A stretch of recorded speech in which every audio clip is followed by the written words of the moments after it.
Hello, this is davidji and welcome to this week's Life Tools.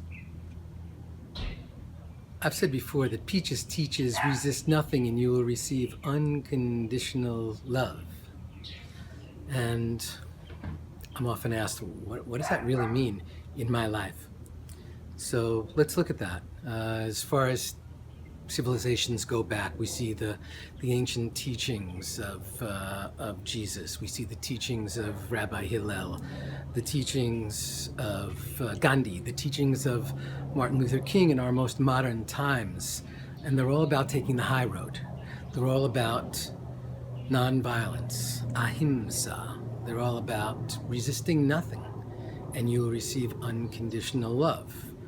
Now, it doesn't mean that there's a direct line from resistance to that unconditional love, as we see with the journeys that Martin Luther King took and Gandhi took, and so many of these great people who fought social injustice, systemic racism, and inequality throughout time.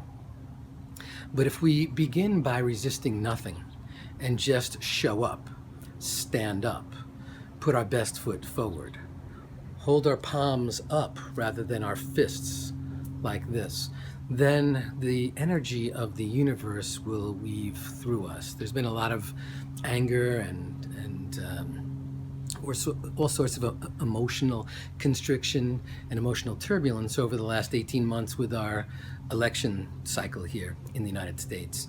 And regardless of whatever your belief systems are, we know that the things that irritate us or bother us about either of the candidates or any of the candidates who've run so far really have nothing to do with those candidates. They're about our response mechanisms to something that we find bothersome or offensive or anger creating.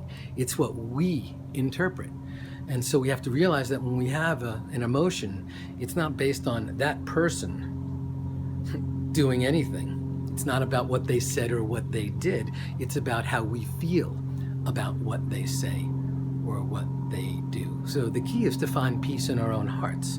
If we can find peace in our own hearts, then we can flow that peace out. Then we can respond more creatively. That's what responsibility truly is.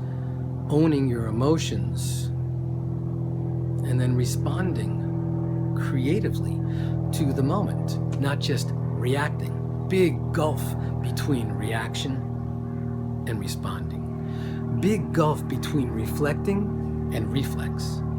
And between those 2 points, in that space, lies our magnificent creativity. Lies our ability to truly respond with grace and ease.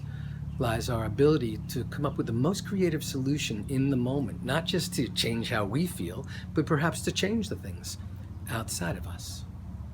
And so this week, when we find ourselves emotionally constricted, emotionally turbulent, or getting all stirred up about something, let's come back to our heart, because that's where peace begins. Let's come back to that space of love. Let love in, and then let love out. I'm reminded of an interview with His Holiness the Dalai Lama.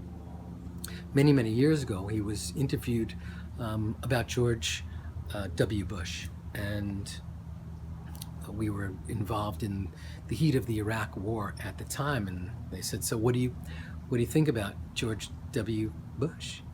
And the Dalai Lama, His Holiness, said, I love him. I love him. I don't agree with his policies, but I love him." And so we need to get to those spaces where we truly see everyone out there as a reflection of ourselves. And if our heart is big and shining and it's a bodhicitta, a noble awakened heart, then everyone we see has that same noble heart. And if we allow our love to flow to them, then their vibration will rise up. The light always wins. So don't worry about fumbling around in the dark. Just flick on the light. You don't need to do anything with that darkness. You just need to shine the brightest light. From the sweet spot of the universe, this is davidji, and I'll see you in the gap. Namaste.